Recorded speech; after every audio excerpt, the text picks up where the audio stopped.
suspect! Coming to get you, Bobber. Wolfman's got Nards! Hi guys, my name is Barry and welcome back to the channel. Today we're going to be continuing on with our Scream movie reviews and we're going to be looking at Scream 4 today. Scream 4 is a 2011 horror movie directed by Wes Craven and it stars Neve Campbell, Courtney Cox and David Arquette. As you know by now guys, this is the fourth movie in the franchise. It is over 10 years old now, so there is going to be spoilers in this review. 10 years have passed and Sidney Prescott has put herself back together again thanks in part to her writing, but is visited by the Ghostface killer once again. The Scream movies are known to have really good or even memorable opening scenes in their movies, and then when Scream 4 came out, I wasn't blown away by it, to be honest, with the opening scene. Now I do understand that it is meta within meta and all that business, but I think it was a little bit too much having a movie within a movie within a movie that we are watching. It is easy to understand when you watch the movie, but I think it's a little bit too much, to be honest. And I know that Wes Craven was trying to do something different because we've seen it time and time again. It's 2011 at this point, they want to try and do something different. And as much as it was different, I just wasn't quite feeling the opening scene. Even when we got to the actual real life within the movie, it still didn't live up to the first or second opening scene. Now, Scream 3's opening wasn't fantastic. So at least it was probably a little better than the opening of Scream 3, but it felt like it was trying too hard. The good thing about it though is after the opening scene it cut to Woodsboro. We're back to Woodsboro again. It felt like a Scream movie. We had the score that felt like Scream, and we had the teens that felt like Scream. We had the soundtrack. Everything just felt like a Scream movie again, just like the first two movies. That's something that the Scream 3 was lacking because it had no teens in it. It was adults, it's set in Hollywood, it just didn't feel like a Scream movie. So one thing that Scream 4 brought back was that Scream feeling. The movie also came out in a time where there's lots of remakes coming out. 2011, we had remakes starting from 2003 onwards after Scream 3 came out. And I know that Wes Craven's not a massive fan, or he wasn't a massive fan of remakes at the time, but correct me if I'm wrong, I think at the time he brought out a movie that wasn't a remake, it was more of a reboot. Even though we didn't get more Scream movies straight after it, it was more of a reboot, and he was poking fun at remakes at the time because he didn't want to do a remake. He didn't want anyone else making a Scream remake, especially at the time. So they brought out Scream 4, and it was just, like I said, making fun of all the remakes that were coming out at the time. You forgot the first rule of remakes, Jill. Don't fuck with the original. Scream is obviously known for its meta in its movies, and I think they toned down the meta aspects of Scream 4. It was a lot better than what they'd done or tried to do in Scream 3. That was again too meta, whereas we got the meta moments, but it wasn't as bad or as much as Scream 3. We had the old band back together again, Dewey, Gale and Sidney.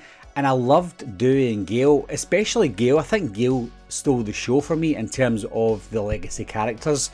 But when it came to Sidney, and I've said this in the previous movies now, Sidney, played by Neve Campbell, was wooden. Her character was so wooden. Every time she was maybe crying or upset, she just looked really bad. She almost felt like a female version of Channing Tatum. That's how bad her acting was.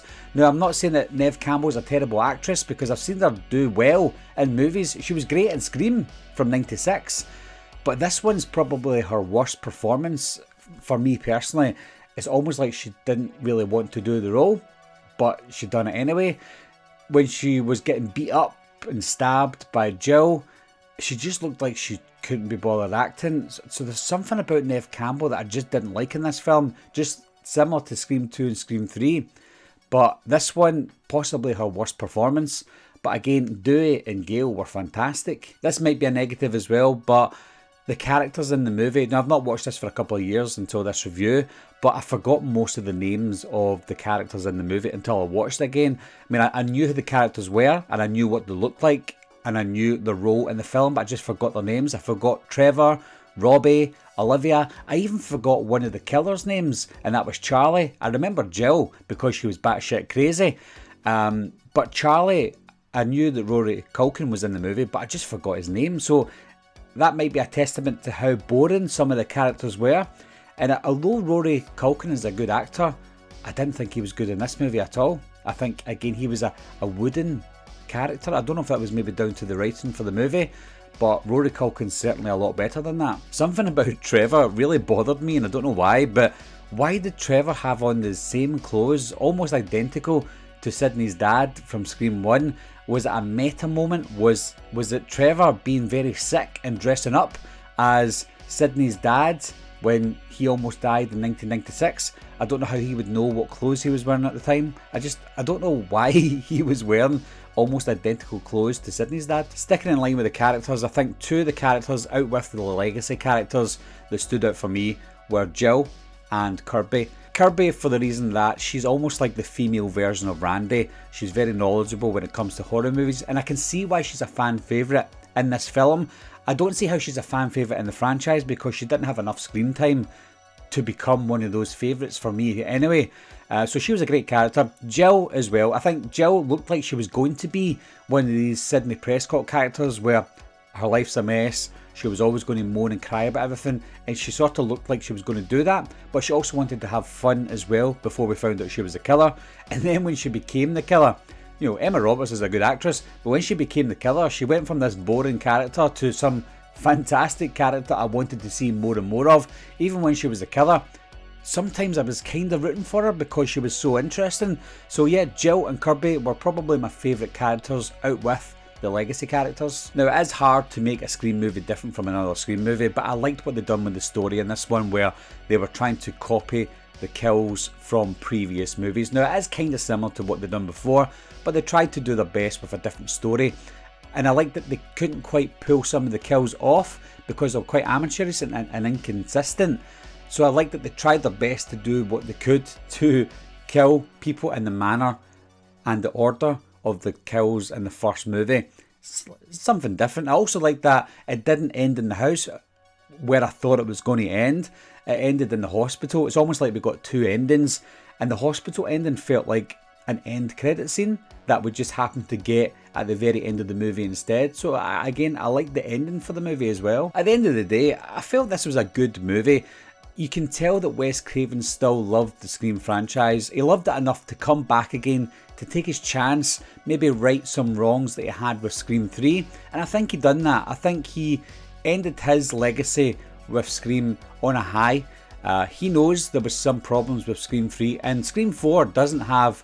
It isn't a movie without problems. It does have problems, but I think he fixed most of his mistakes before he obviously sadly passed away, and I think he could be proud of the way he ended the Scream franchise. My only other negative I would say is Wes Craven's inability to kill off another legacy character. We've got Dewey, Gale and Sydney, who he kind of, you know, he saves all the time. Sydney could have easily died in this one and I wouldn't have minded because she wasn't a great character in the movie, but it looked like it was almost time for her to pass on the mantle and just die. But because she didn't die, it doesn't mean I didn't like the movie.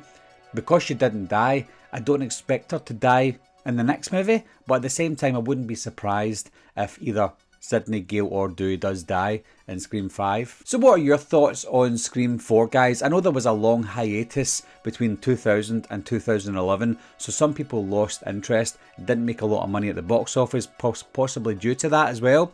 But what are your thoughts anyway, guys? Leave your comments down below, let me know what you think of this movie, and I'll talk to you soon.